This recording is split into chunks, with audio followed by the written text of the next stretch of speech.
All right, so welcome everyone. This is the last of 5 trainings, so thank you for joining us today.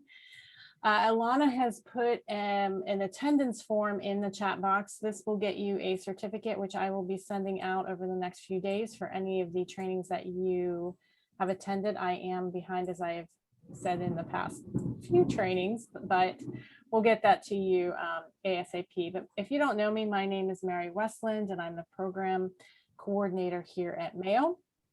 Joining me today is Alana Kellner. She'll be helping me with some of the technical issues. And if you have any technical issues, go ahead and chat with her. We also have a guest speaker, Yisrael Cook. She is going from the International High School at Largo. She is going to be talking to you today as well. Yisrael, do you want to go ahead and introduce yourself? Hi, everyone. My name, of course, is Yezreel Cook, and I work here in Prince George's County Public Schools. I work at a high school with 100% English language learners. So I'm hoping that the presentation that you all see today will help you with your students that may be culturally or linguistically diverse. Thank you. I don't know if you can hear the thunder in the background, but it is terrifying me right now. So we'll get through this. Anyway, it is going to be an interactive hour and a half. We are going to use breakout rooms, some chat, and no Jamboard today, an open discussion and a Slido poll. If you want to sign into Slido right now, you can do that. And Alana has just put the hashtag, the number, the code in the chat box. So it's slido.com and it's hashtag 332419. And that will take you to the 2 polls that we'll be doing today. So hopefully you are ready to talk and discuss and be active, whether that be in the chat or through open discussion. All right.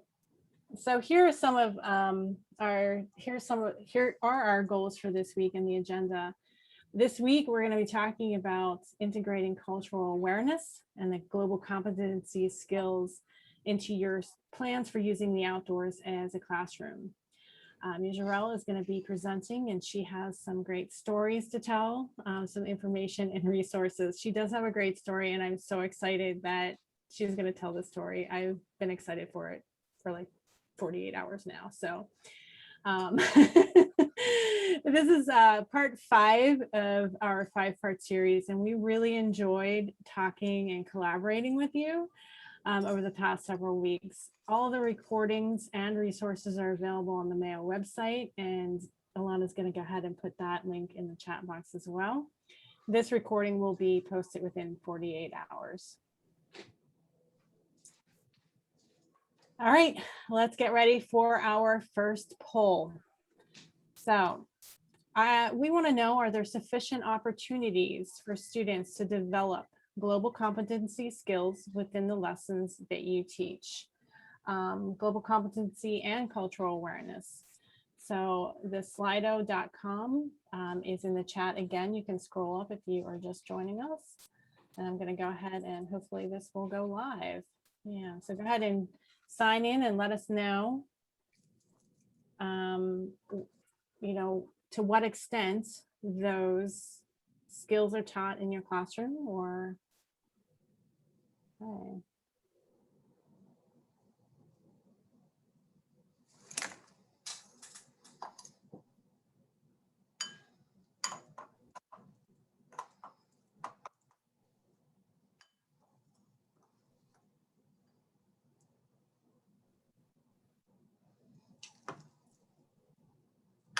Give you about another minute to go ahead and sign into Slido and let us know what you're thinking. Not saying not at all, so that's a good thing. So for those of you who do have it to a great extent, we're hoping that you feel comfortable sharing some of your experiences throughout the presentation today. And to some extent, we hope you get some additional ideas to strengthen these aspects in your lessons. and not sure what they are, or not much, you don't have a lot of these integrated into your lessons right now, you are in the right place. So we welcome you today, and Israel again has some great stories and information to share with you. And if you want to keep filling that poll in, we'll go back at the end and see if this has changed at all. All right. So this is just a summary of some of the questions that have come up in the discussions that we've had over the past several weeks. If you were able to join us over the past 4 sessions, you might recognize some of these questions. If you're just joining us for the first time today, I wanted to present them to you so that you had some idea of where this training has taken us over the past 4 sessions. But this training doesn't end here today. So it's my hope that you're going to continue thinking about these questions and that you'll reference the resources that we've shared over the past several weeks. Again, everything is uploaded on the MAEOE website and available to you to use. So if you want to use this type of training with your teachers or your grade groups or people that you're partnering with, please feel free to do that. And hopefully you will continue thinking about your plan for using the outdoors as a classroom into the next school year. I know this is the last week of school and I don't want to give you anything to do over the summer, but if you can keep it in the back of your mind, that'd be great. You're going to continue probably to have questions and maybe even doubts about how to do this, but we're hoping that you are thinking about you and trying to figure out a unique situation or a unique solution for you. So what works for you doesn't necessarily work for others, or for your students. So we're always thinking about how we can plan and integrate that into the classrooms that we're in. So just remember to start small, and remember, you know yourself, you know your students the best, so choose solutions that work for you. And with that, I'm going to hand it over to Yisrael. All right, and I'm gonna skip ahead to my next slide and go ahead, Yisrael. I'm gonna put myself on mute, and you just tell me when to skip the next slide. All right. Okay. All right. So hello again, everyone. I gave you all a brief description about myself. I have been teaching for, I believe, about 15 years.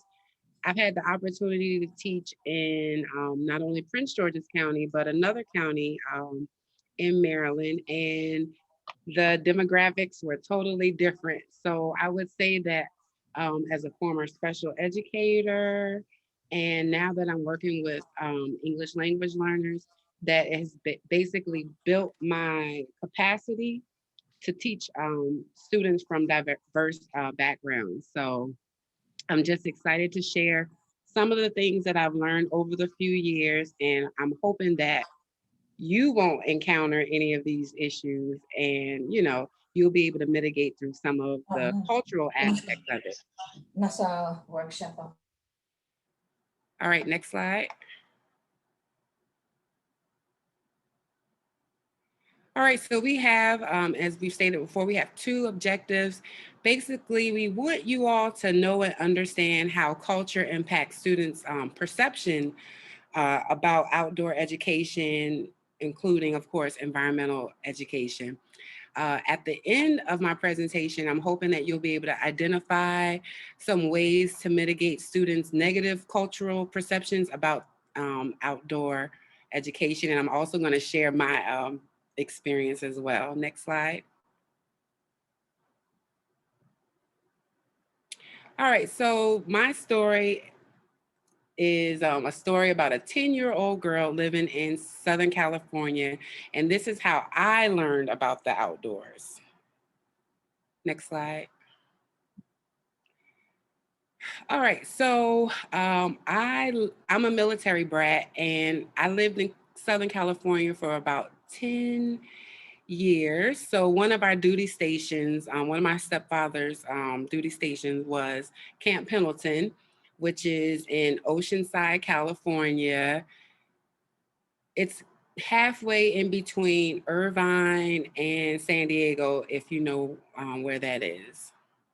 So if you can tell, or as you can see, there's my home, that's where I lived. and there's my school. And I played around in this area for about 3 or 4 years.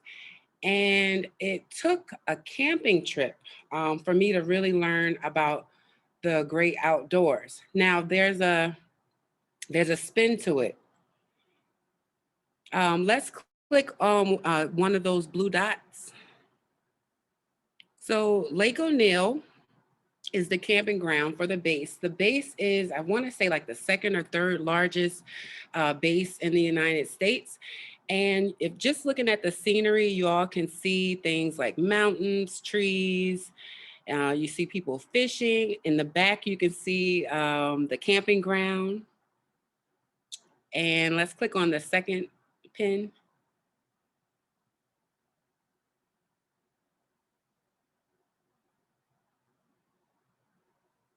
on the slide. So just looking at the background, you'll be able to see that there's a lot of terrain and there's a lot of things going on. Blocked. Hang on a second. No problem. So I went camping one weekend with the church that we were attending, and I spent the night the first night, and the second day I walked home. So as you all can see, via car from my home to Lake O'Neill, it wasn't that far, but it was a couple of miles. I really did not want to be there, and I was ready to go. I didn't like the food. They had like s'mores. That was okay. We had Triscuits. I didn't like that. I just didn't like the food, and I didn't like being outside. So, like I said, I made a decision as a 10-year-old that the second day I was walking home. I didn't have a cell phone. I didn't let anyone know. I just left. I know it wasn't a good idea, but I was ready to go. So, with that said, it really taught me a lot about myself. I learned about my perseverance. There's a lot of mountains around. There's cacti, there's snakes, there's everything. And that was my first experience with really exploring the outside. I had never before been out of my community. And of course, I was by myself with no adult. So as you can see, this is what it looks like. You see how dry it is? You see the mountains in the back? Imagine a 10-year-old deciding that instead of being around people and being in the safety of adults, that I'm just going to walk off and go home. So I walked a couple miles, and that's when I kind of discovered myself. I discovered that I can do anything that I put my mind to. I discovered the outdoors and just being with the elements and being with the animals and the organisms. I really kind of came alive. So for me, although it wasn't maybe the smartest decision, it was something that kind of changed my life. Yep, it was something that really changed my life.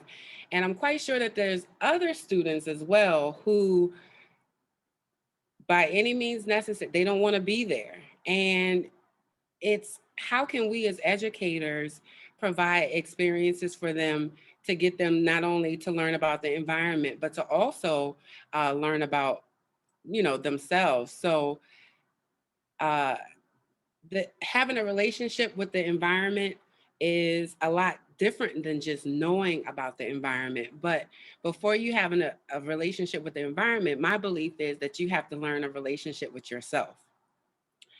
So that was my story of how I actually learned about the great outdoors.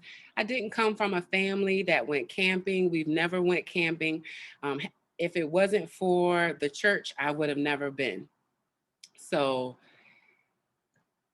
I know it's a lot, but there's some students that whether it's based on their race or anything like or their culture, there's just some students who just don't want to be outside.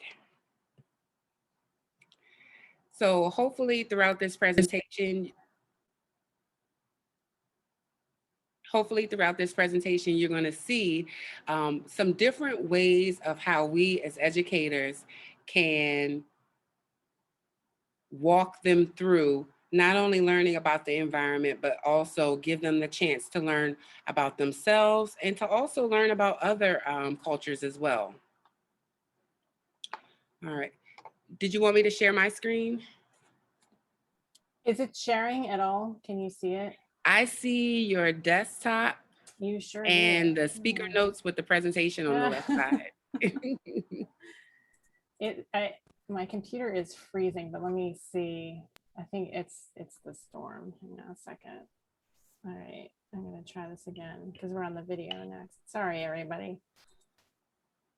There we go. That's probably why I lost everybody's faces, because you probably were all seeing that. So sorry about my technical issues. Yeah, it's raining really badly over here as well. What can you see now? So now we see the slide with Lake O'Neill. Okay, cool. All right. So yes, I transversed through all of that just to go home. When I got home, my mom said, "How did you get here?" And I said, "I walked." When I got home, I shared with my mother my experience, and I told her about all the things that I saw. And had I would have never walked that day, I would have never seen that stuff. As you can tell, where my school is and where my home is, it's a lot greener. So, I would have never seen those type of things. The area is very mountainous, as you can tell by looking at the terrain. There's peaks to the right-hand side of the campground, and I climbed those peaks or mountains, and I went home. So let's go to the next slide. So what we're going to do is watch a video about other different cultures and how some students may not, want to be outdoors. So we're just going to watch that. All right, and hopefully you'll be able to hear this. I did press optimize, so let's hope they'll. All right, let me know if you can or can't. Quarantine has forced many of us outside of our comfort zones in an effort to find new and innovative ways to stay entertained. But here's one activity that statistically Black folks don't take part in. But after this story, a few of you may have a change of heart. Look at that right there. Look at that, baby. Come on, get to it. Hunter is a trailblazer in the world of camping, and his mission is to break the stigma that Black folks don't camp. And he's doing it one camping trip at a time. I started the company because I saw a disparity of Black folks in the industry. I saw a disparity of Black folks in the lifestyle. And I figured, listen, if I'm the only Black executive in the RV industry, why not leave the industry and get more Black folks to go camping and enjoying the outdoors? And that's exactly what he spends his days doing. Now the boys going up a little bit hill. See, I told him before they did this, I said, fellas, it ain't gonna be just no walk in the park. It's gonna be like you're in the Olympics. Helping to change the face of camping from what it overwhelmingly looked like in the past. Much like other white-only spaces carved into our history, camping was one of them.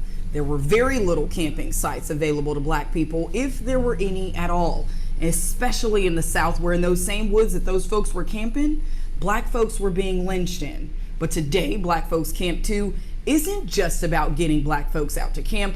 It's about getting Black folks out to camp with anyone, anywhere. If I gotta force you to come out here and see this, man, I almost might twist your arm because you're missing something amazing, man. Absolutely amazing. Listen. Today, the outdoor recreation economy generates more than $880 billion in consumer spending, according to the Outdoor Industry Association. In a look at other numbers, data from the National Park Service still shows a deep disparity in those who are able to access campsites, whites making up 90% of visitors to public lands, while Blacks make up just over 1%. Reasons include discrimination, cost, and historical trauma. The company now reaching more than 2,000 Black folks that can say they camp too. Rick, how that pack feel on your back? Give us a real answer. Be real. A real answer? Be real. It feel like I'm in camp. That's right. Well, and this is my first time camping, and it has been a wonderful experience. Blowing up his matches for the night, baby. We doing to make it do what it do. Got crazy over there. My boy Antonio Andrew, he's doing his thing. The best experience is just, sitting around the campfire, having discussions with people that you just met earlier that day. It was truly phenomenal, and then to do it in, just beautiful nature, looking up in the sky, seeing a clear sky with all the stars and everything, it's just a beautiful experience. And now states like Oregon are creating initiatives to help push the narrative that minorities are more than welcome in these spaces. And they're doing it by offering free camping to people of color. Washington and California are also among states that have included diversity in the great outdoor conversation. Do your own camp experience, whatever you feel comfortable with. There's so many different ways that you can approach it, whether it's in the RV, is it in a tent, but whatever you feel comfortable with is the most important thing to get the best experience. Ashanti Ford, Atlanta Black Star.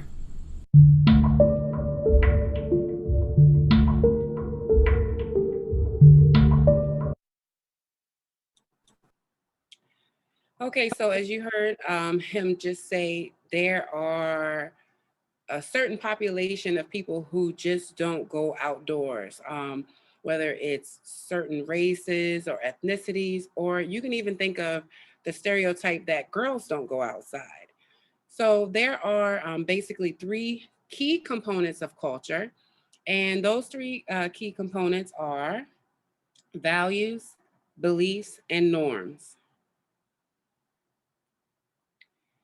Now, there's other dimensions to culture like religion, and those type of things, but and also language is also another component, but these are the three main components.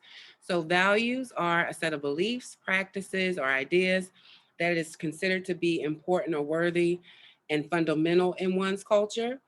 Beliefs are tenets and convictions that people hold to be true, and norms are expectations for behavior. So as I just shared with you all, my culture, I come from a military background. So some of the things that I still do today, deal with discipline, honor, integrity. Those are the type of things that I talk about even now as an adult because I was raised in that culture. Next slide.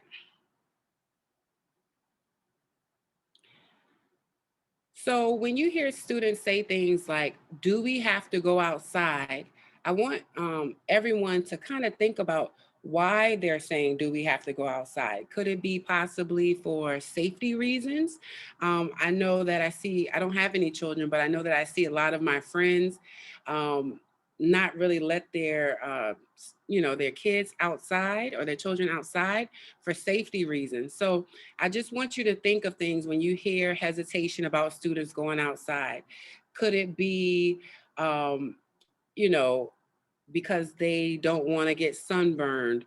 Could it be, like I said earlier, because of safety? So I want you to start thinking of when you hear something oppositional to going outside, I want you to start thinking about why. Next slide.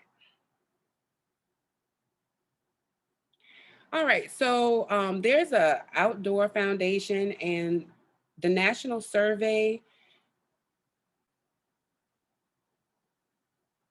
that was given in 2019 revealed some interesting facts. So as you all can see, it told us that Black children have the lowest participation rate in outdoor activity of any ethnic group.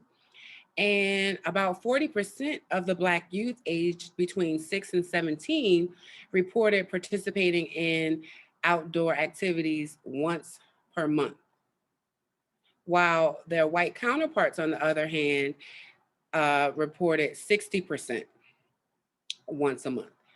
Lastly, only about 4% of the youth who attended summer camps are Black. So we don't know if it's majority white. I'm not saying that, but basically minority representation in even summer camps is low, which makes me think that, of course, the parents are not signing them up for those outdoor summer camps.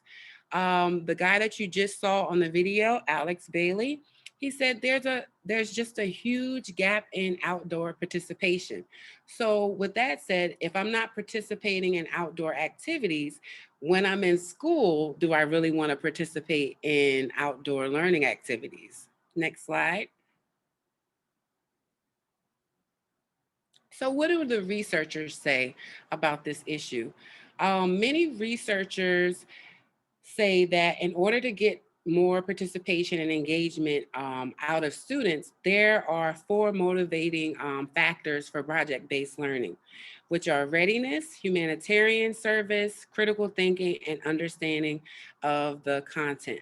So the importance about project-based learning is basically it motivates them to have a purpose for going outside. And as an educator, what it does is it helps us to align some of the global environmental and non-environmental goals that we have in the world with our MWEs here in Maryland. Okay, so next slide.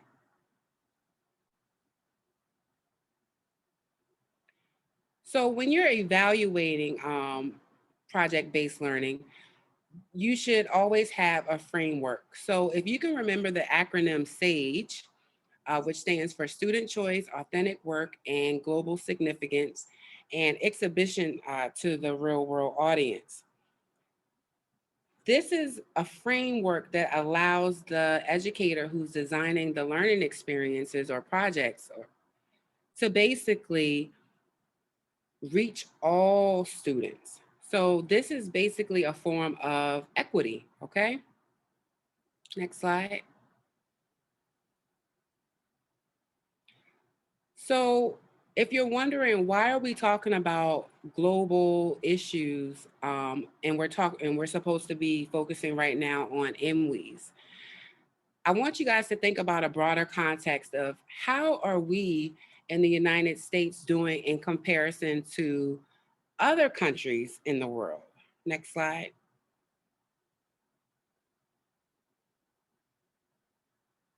So we're going to play this quick video.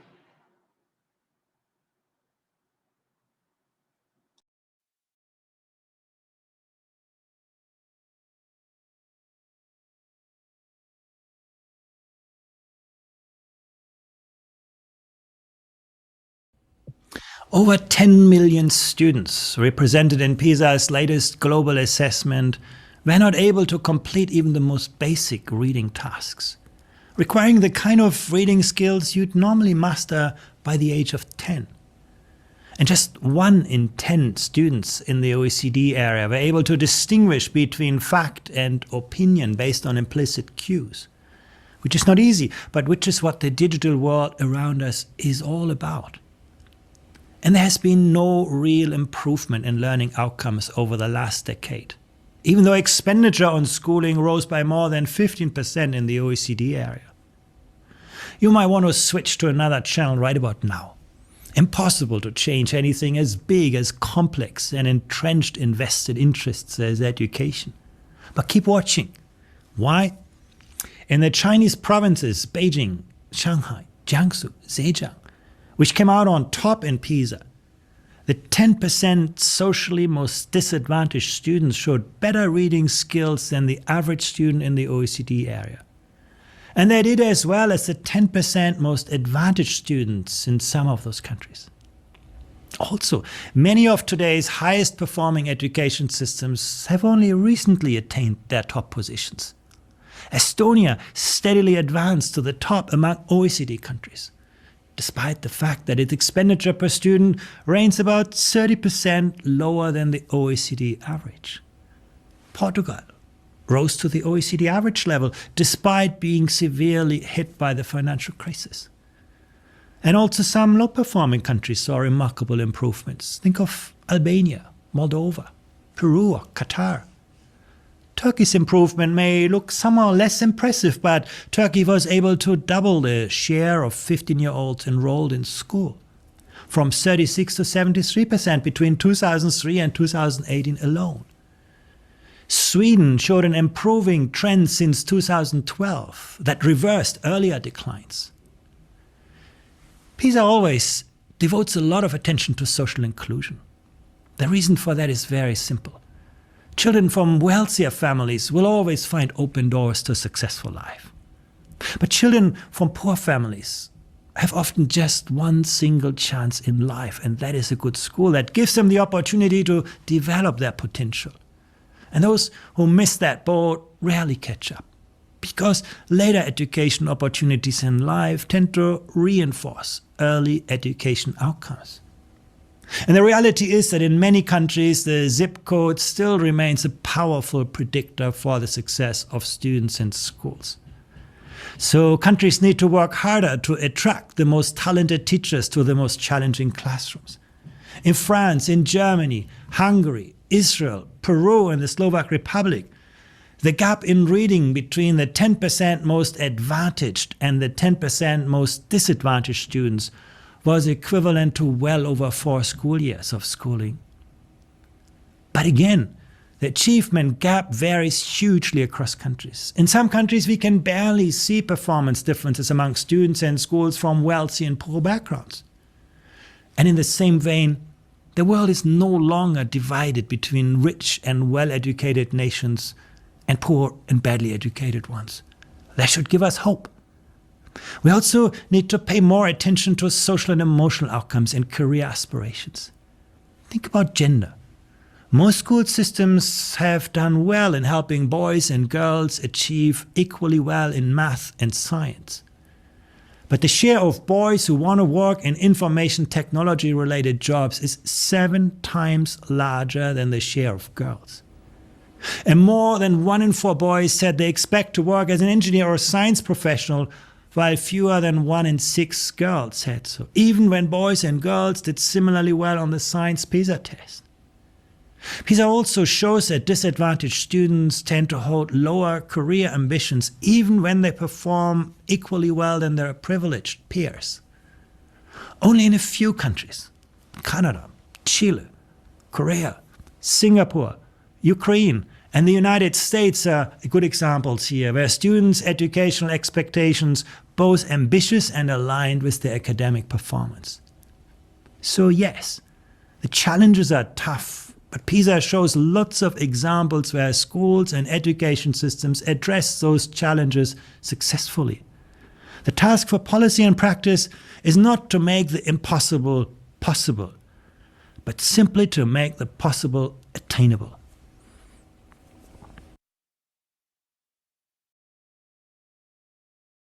Sorry about that. My lights turned off automatically in the classroom. So as you just heard him say, there are huge gaps, whether you're talking about race and ethnicity or just comparing different countries, dealing with different socioeconomic issues.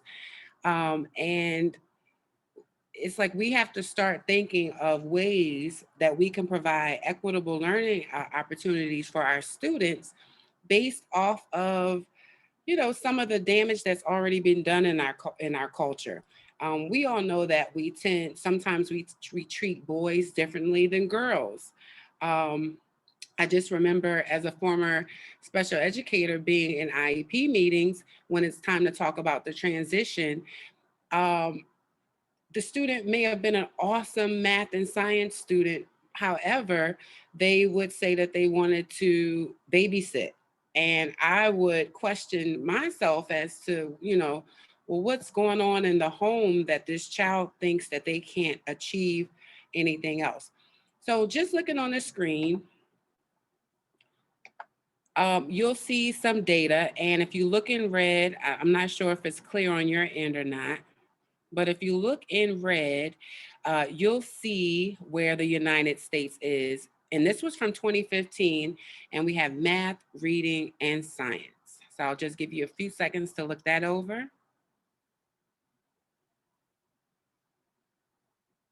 All right, and just think about the top 5 countries on the top. It's real It says they blurry. can't see the data. Yeah. It's probably the Wi-Fi or something.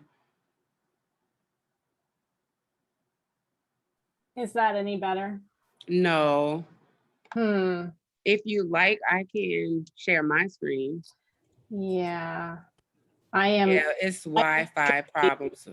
My electricity is flickering in and out right now. I thought my lights went off earlier, Yeah. but it was just the automatic switch. Yeah, I've been having like it's been flickering the entire time. So if you want to go ahead and share your screen. Okay.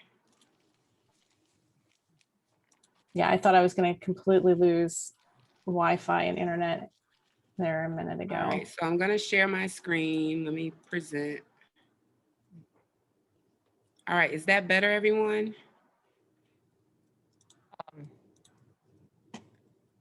Yes, could you maybe read it? Like Singapore, Hong Kong, could you read them? What'd you say? Could you read them? Sure. Just, I got old eyes. All right, so starting from the top, we have Singapore, we have Hong Kong, we have Macau, I don't know how to say that one, Taiwan, Japan, China, Korea, Switzerland, Estonia, Canada, Netherlands, Denmark, Finland, Slovenia, Belgium, and Germany. Wow. Poland, Ireland, Norway, Austria, New Zealand, Vietnam, Russia, Sweden, Australia, France, the UK, the Czech Republic, Portugal, and here's the average of the OECD countries. I think there's 33 countries that participate in the PISA. Then we have Italy, Iceland, Spain, Luxembourg, Latvia, Malta, Lithuania, Hungary, Slovak Republic, Israel, US, and Croatia. Now I have the most current data. So let's go and look at that one. And I want you to write down in the chat room area, what do you notice and what do you wonder?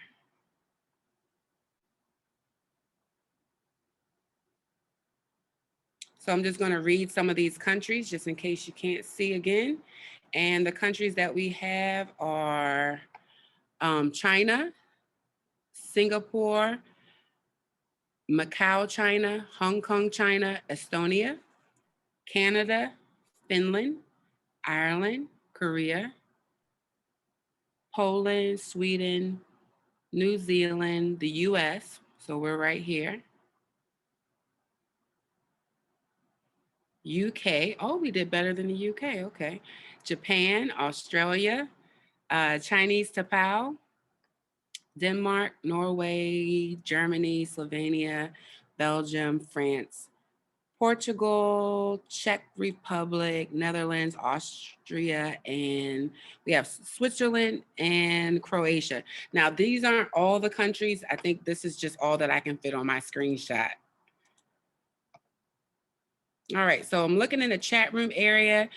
You all said, I want to see the data. Someone said much better. Okay, you guys can't see the data. Do the countries have a longer school year? Do they have year-round school breaks? How is the average reading assessed? Does doing well on the test correlate to happy, healthy lives? Are the students happier?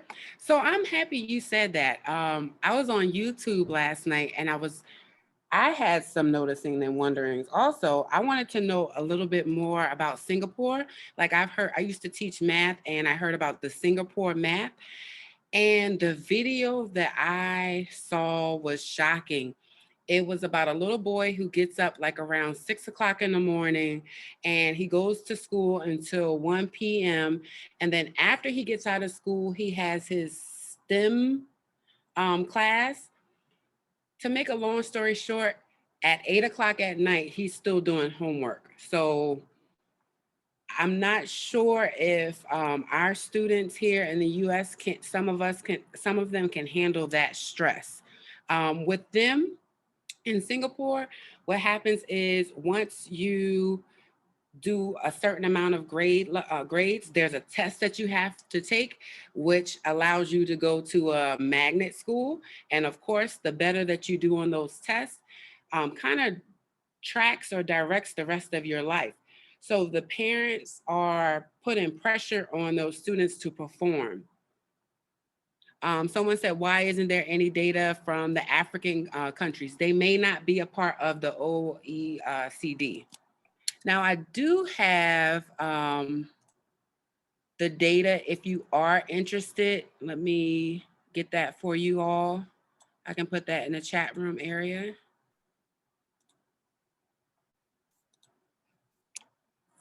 Just in case you're wanting to know a little bit more. So there's the data.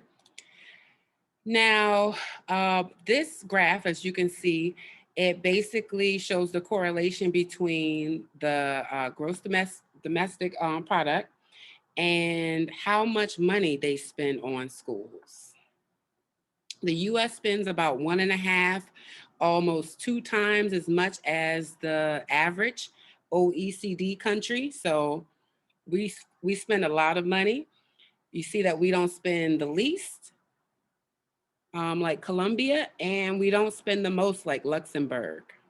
So that was very interesting to know.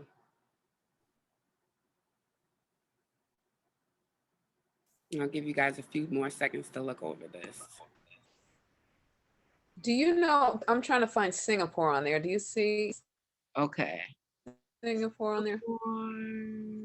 It has to be on here. Huh. Yeah, good. So I wonder where they rank in this. That's an interesting question. Great observation. I don't see them on there. Nope, I don't either.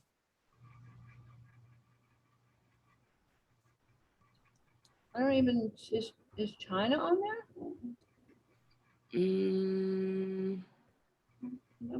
So the test scores are public information, but how much they're spending is not. Great observation. I didn't even pick that one up.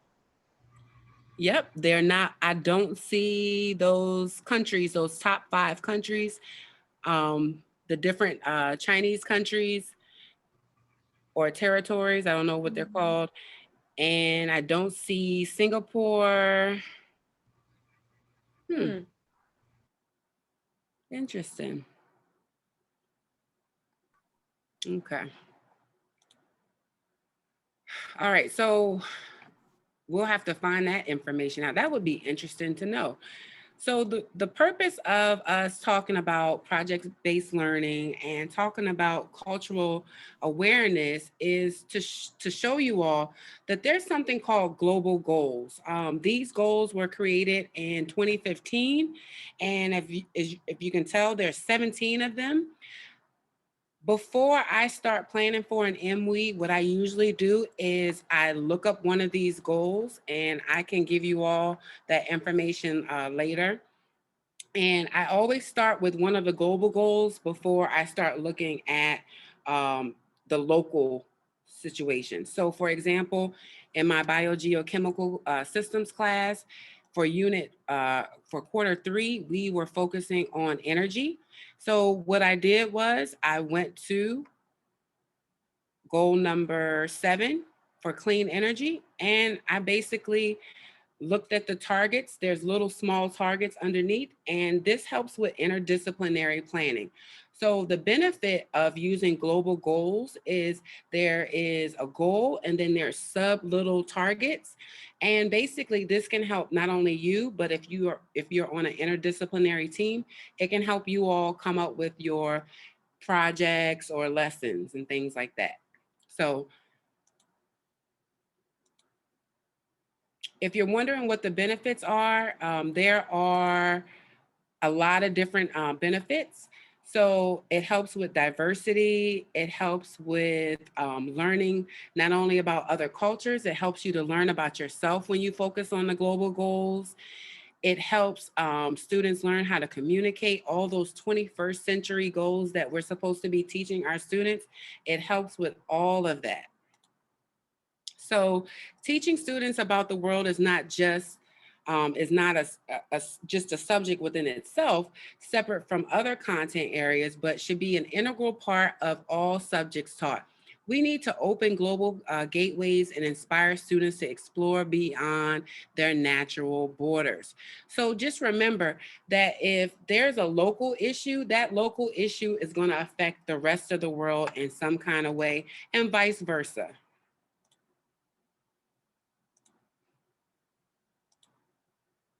So there are effective benefits.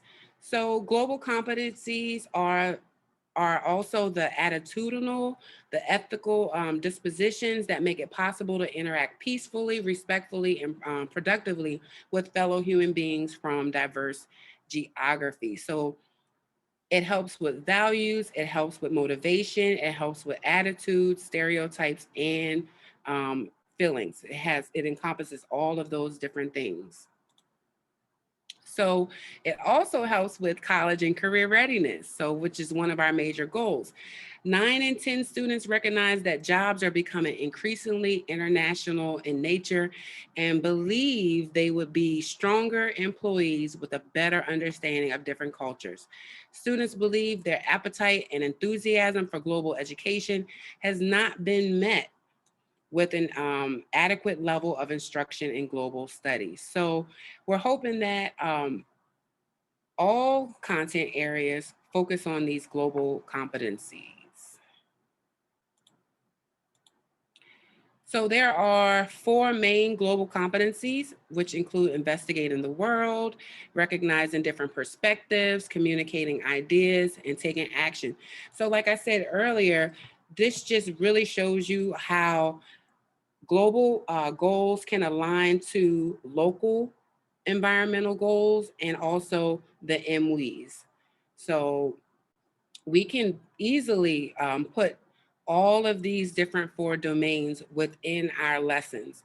I kind of use the global goals as a way, or the competencies, to brainstorm before I fill out my MWE lesson plan template, the ELM. So investigating the world is students investigating the world beyond their immediate environment, recognizing perspectives, recognizing their own and others' perspectives, taking action, translating their ideas into appropriate actions to improve conditions, and communicating ideas effectively with diverse audiences. So if you can tell, this is not anything outside of the MWEs. The MWEs also encompasses these things as well. It's just basically a framework or a model for you to brainstorm how will your MWE impact your students. Like I said earlier, it helps me with our 10th grade team when we do interdisciplinary lessons. We use this. What happens usually is on a team of 4, where we have social studies, science, English, and math, we'll each take one of these perspectives. So let's say our topic is climate change, okay?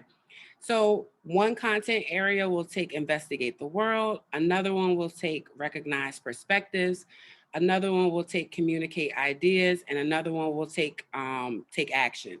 So it kind of makes it a little easier for us to plan our interdisciplinary lessons. But I've also done it where I've done all aspects in one content area as well. So global competencies are, it's the capacity and disposition to understand and act on an issue of basically global significance.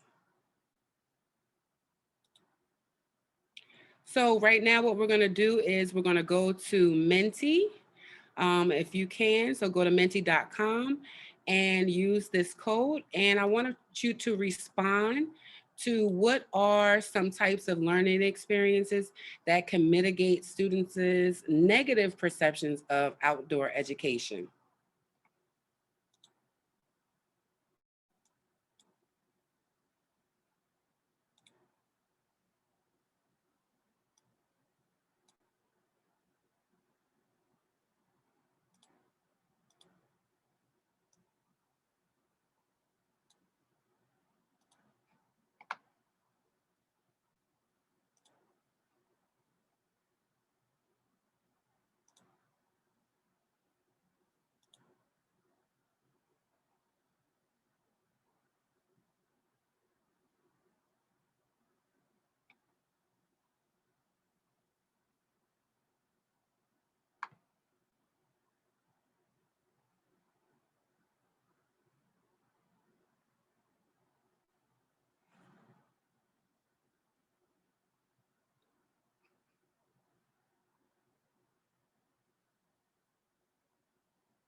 All right, I see I have one person in.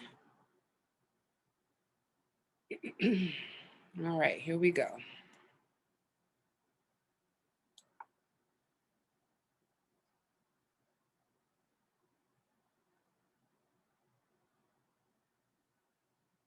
And while you all are responding, like I said earlier, I don't want you to think that the global competencies or goals are something different or something on top of. This just basically helps me and the teachers at my school plan before we plan. So it does help when we have our collaborative planning. It basically helps to deconstruct some of the major focus areas that we need to work on. We also know that content is very important, but social emotional learning is also important as well. Those 21st century skills, collaboration, being able, like we said earlier, to communicate to different perspectives outside of your own is really important. So like I said, I just wanted to say thank you all. And I wanted to show you all that um, students may not want to go outside for various different reasons. And I'm hoping that you all can see how global goals and global competencies can help bring out the best in our students so that we can close those achievement gaps that we have, not only just in Maryland, but throughout the, United States. So thank you guys so much for taking the time to learn about this. And I'm hoping that you all can see that all of the things that you all have said on the screen, experiential learning experience, and everything that we're already doing with our MWEs. So this is not something outside of MWEs. This is just basically a framework to help you all understand where you need to go with the MWEs, because everyone who does MWEs is not a science teacher. And I just want to show you that environmental education or outdoor education is interdisciplinary in nature.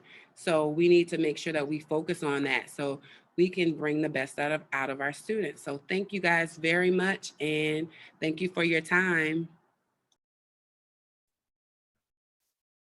Thank you so much. And we have a couple minutes here for questions before we go into an activity that will help you to kind of reflect on all of everything that was just presented. So we have about 4 minutes for questions if anyone wants to come off mute and ask questions.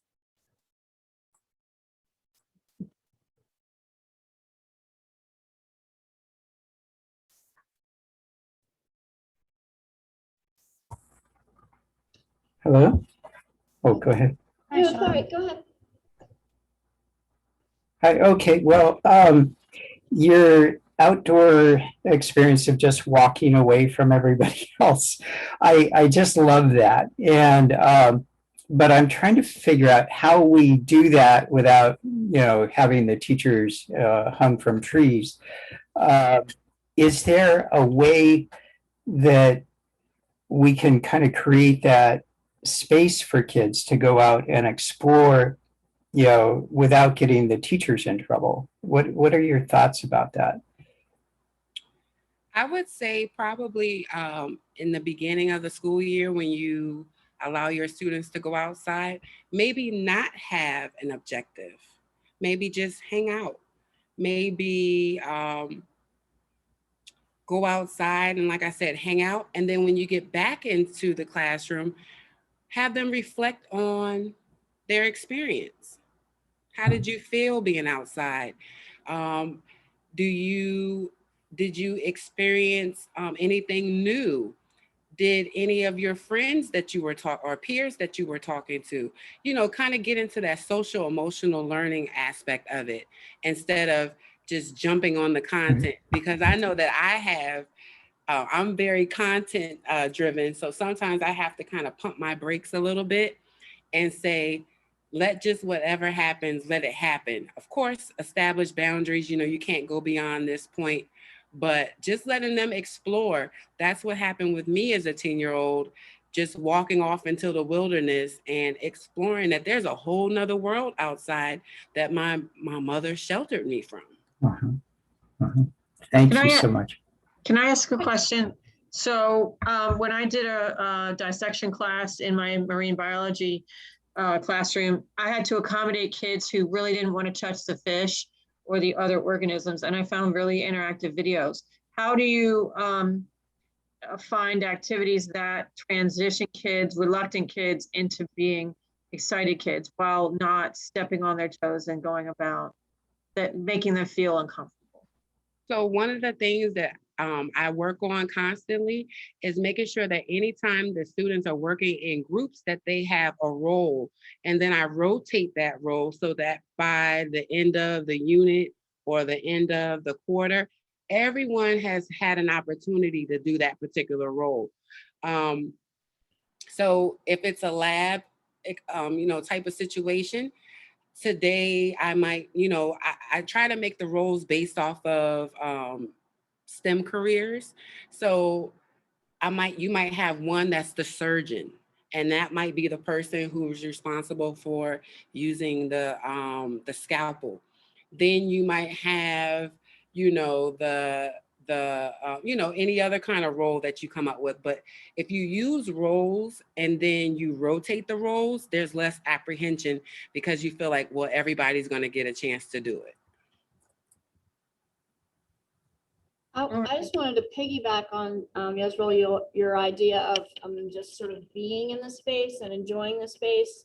I've done that a lot when I worked for the Chesapeake Bay Foundation, and I was taking kids out mostly from city areas that had never been in a canoe, had never been on the water, had never walked in a marsh, had never, so we had to do a lot of easing into that and doing a lot more play and a lot less like Chesapeake Bay instruction, because they just needed time to learn that it was okay for their feet to be wet, and it's okay for, they are wearing shoes that can get wet. It's okay to have mud on you. You'll get to wash it off later, and sort of learning how to just enjoy doing, mud painting on your face and not worrying about like, what does detritus do? And, like not getting into the science, just getting them to make a connection with the outdoors. And I translate that here a lot with kids that, because I have very diverse population. We speak 48 languages in our school. So oh, wow. We have people coming from all over the world, and a lot of them are,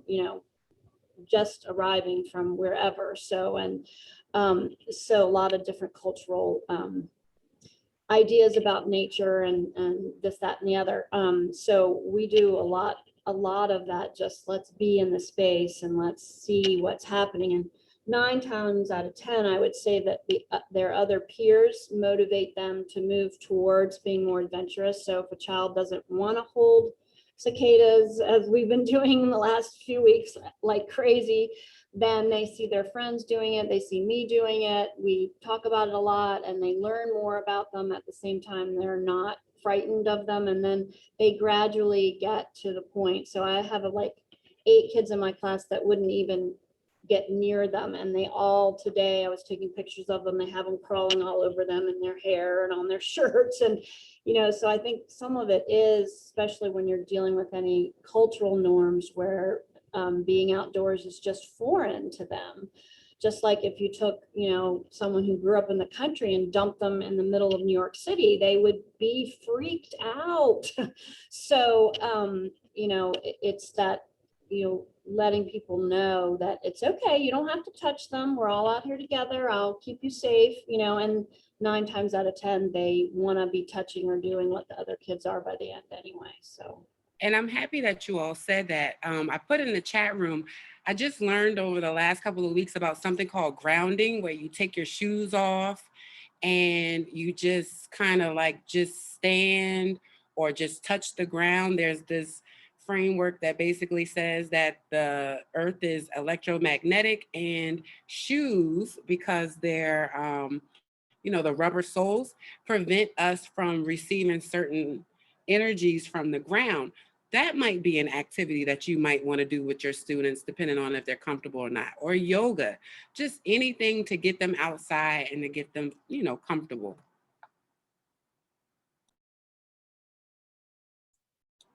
That's awesome. We're actually going to take some more time to reflect. I'm going to put a link in the chat box here, and this is for you to think. I'm going to share my screen here in a second. The storm has stopped, so you should be okay. And I'm going to switch screens with you. All right, Israel. There we go. All right, so you are going to have the opportunity to, and hopefully you're seeing me, or are you seeing a spreadsheet? I can't see both. You see both. Okay, it's me today. I've lost all of my capabilities for functioning. Okay, there we go. How about now? All right. Hopefully you see the spreadsheet. Yes. Yes, we see this. Okay, thank you. Thank you. It's crazy. All right. So this is just an opportunity for you to think. We're going to break you up into, we have like 20 people on here, about 5 breakout rooms, so you can walk through these questions. So these are those questions that were just presented. How do your teaching practices investigate the world beyond their immediate environment? How do they help your students recognize their own and others' perspectives?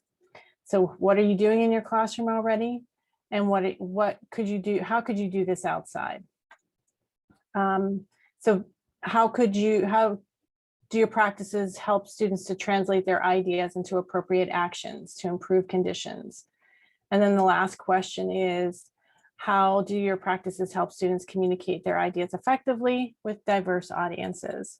So if you're in room 1, you'll use sheet 1. If you're in room 2, you'll use sheet 2, and so on and so forth. So we're going to break you into small groups today.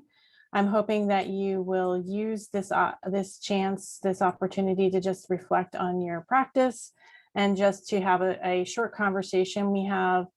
I'm thinking about 8 minutes in the room, and then 7 minutes we can, since it's a smaller group, we can come out and then discuss. So you're going to try to find one aha when you come back in, and then hopefully we can hear from you all with that. All right. Any questions before I break you into breakout rooms?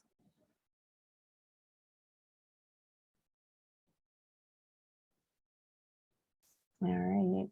I'm going to go ahead and we're going to do 4 breakout rooms. And we're going to be in there for about 8 minutes. So go ahead and just reflect, and you can talk while you're in there. Talk more about what you've learned today, and then we'll go from there. Okay.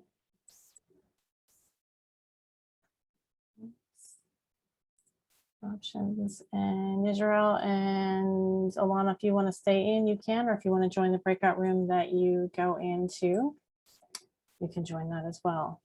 And I'll give you a warning signal in about 60 minutes before you go out. All right, we ready to go? Okay, here we go.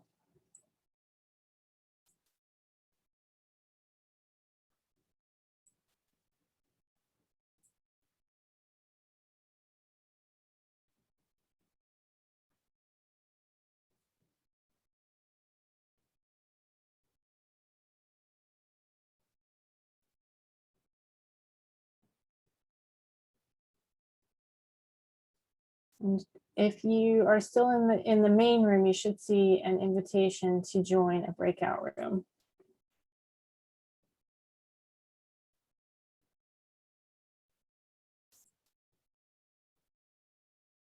And Alana, if you want to pause the recording, you can. Got it. And to take any notes or have any ahas or want to share out. Karen, did you have your hand raised or? No. You're just kind of... My aha is about the recycling program at wherever Sarah is working. Gotcha. All right. Anybody have any ahas from their discussion? Anything that they thought of, the questions made them think about? I felt like Karen and I got, into kind of one aspect a little deeper than looking at all of them. So That's totally fine. we're This is, not following directions. fully, you know but- what? It is the end of the day, and I put this in as a tool for you to use to reflect on over the summer. So definitely use it. But if you even just had a conversation about where you are, I feel like you accomplished part so of the goal. Right.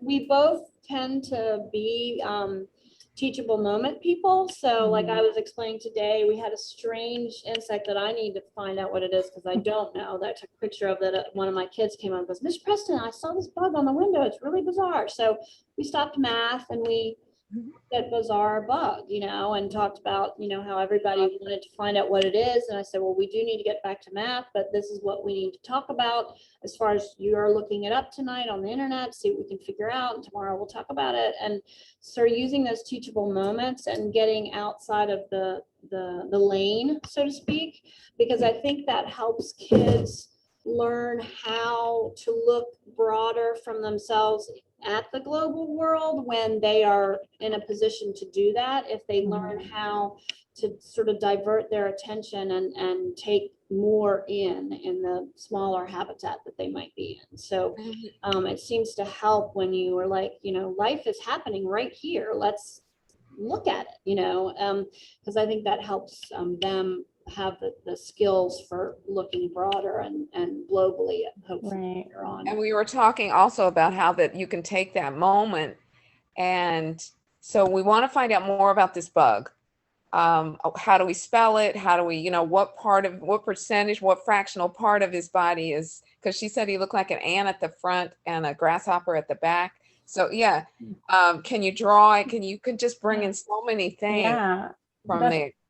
So you've answered like six of the questions, even though there's only 4. So you were actually having that conversation. We did well, Karen. We didn't even know it. Yes.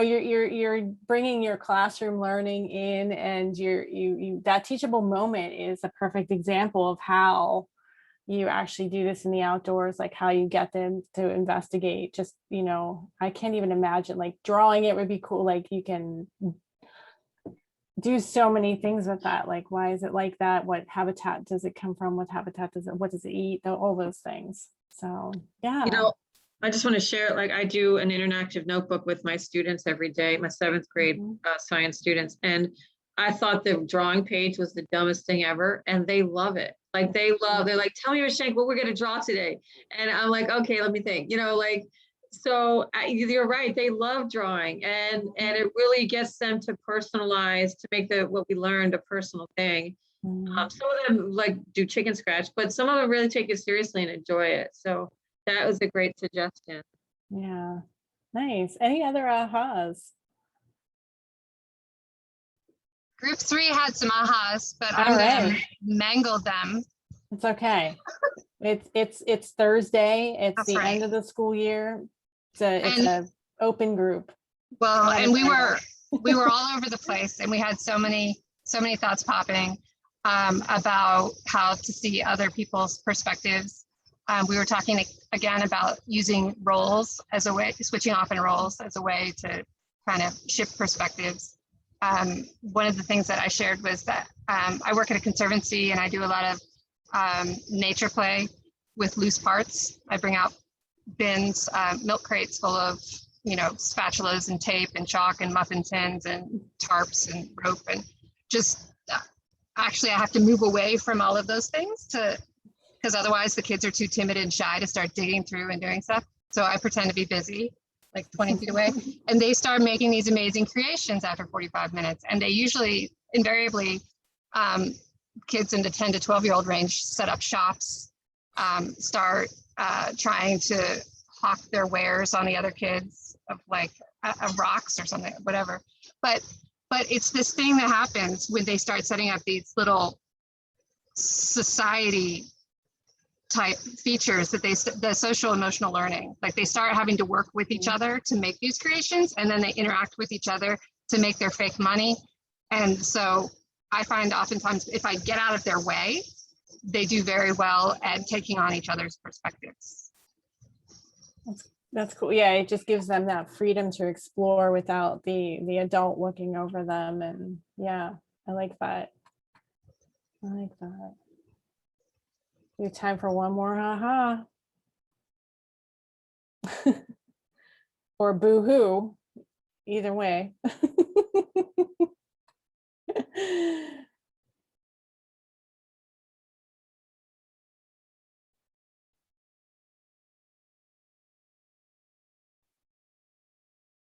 All right.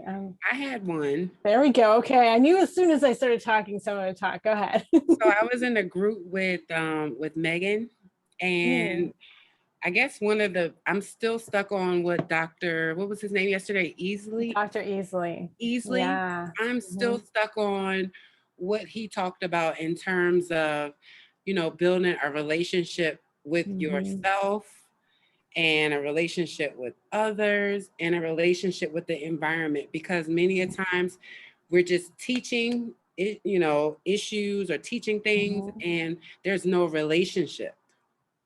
Yeah, that's a good one. It's kind of like if you have two parents and they don't, they have split custody, and one child may not, the child may not get a chance to build a relationship with that parent. They're just physically there. So it makes me think, my aha moment is, are the kids just physically present outside when we're going outside, or are they really building that relationship? I like that. I like that you brought that in. I'm not sure if anyone else was at the Youth Summit yesterday and saw Dr. Easley speak, but if you didn't, the recording will be up on the website, and it's worth a listen. And he talks about that. Yeah, I love that you brought that up. Thank you. All right, with that, I'm going to put another link in the chat box. We have a community of practice. Yajiro is going to be one of our mentors. I'm gonna plug this community of practice here. We are prepping over the summer, and we had a pilot this fall, and we learned a lot of things, but we are opening it up to this group. So it is basically a group of people who get together. You can be matched with a mentor, and it's a lot like discussions, and it's everyone. We're going to try to keep in counties, because county help is usually better, but sometimes it isn't. So it just depends. So if the mentor is in Charles County, we would hope that the person that they're mentoring is in Charles County, but we'll see how it goes. But basically it's a chance to talk and discuss and to learn from each other, and it's across the state. So and Victoria, you can join too, even though you're in West Virginia. We are including you into our fold, because you have been at every single one of these trainings. So you are now an honorary Marylander. Do I get that too? I'm a Virginian. Yes, absolutely. Okay, good. You've been there too. So come and join us. Absolutely. So I didn't know you were in Virginia, Megan. So we have. I keep a low profile, but I'm only 10 miles away. That's okay. That's okay. I'm not going to tell you where I am half the time, because my video froze, but half the time I'm in Philadelphia. So however, I am officially moving to Maryland in 2 weeks. So I will be a Marylander as well. Yes, I'm very excited. So I hope you, I'm actually in Baltimore right now. Not that it matters, but it's Thursday. You know how it is. I hope you consider joining it. And if you have anyone else who wants to join, please share that link with them, and they can fill out it's not an application, but it's an interest survey, and hopefully you'll join us. That'll start in the fall. And then we'll go from there. You'll get information from us in August or September, whenever we start back to school. So Mary, I had a question about that. I was looking at the form to fill out. Is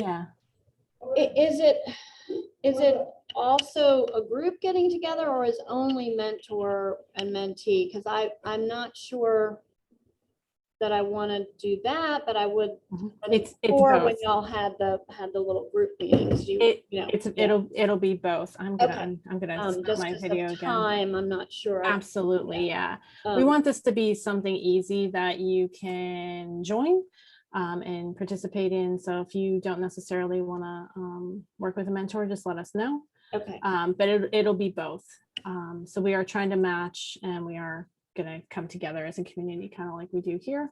But it'll just be discussions and guided learning and things like that. Okay, great. So yeah, spread the word. And with that, it's 4:57. This video is just stopping, so I'm sure I have these weird faces going on here. I'm going to end the meeting there. Alana, you can stop the recording. And I hope you all have a great evening.